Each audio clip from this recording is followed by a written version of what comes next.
По 3 дена пребарување на езерото во Претор, исчезнатото момче околу 14 часот денеска е пронајдено од 8 члената екипа на нуркачи од специјалната единица на МВР. Органите на истрагата допрва треба да одлучат за натамошната постапка.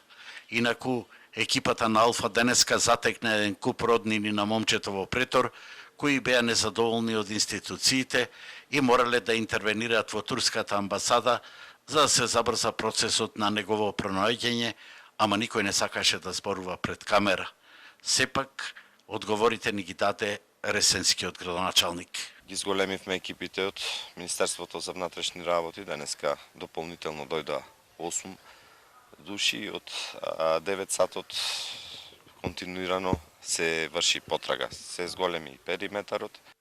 Ресенскиот градоначалник најавува формирање на спасувачко друштво и обука на спасувачи за да се избегнуваат вакви трагични настани, а денеска на локалните комунални инспектори им беше наложено да го обиколат езерото и на концесионерите да им наложат примена на безбедностни мерки.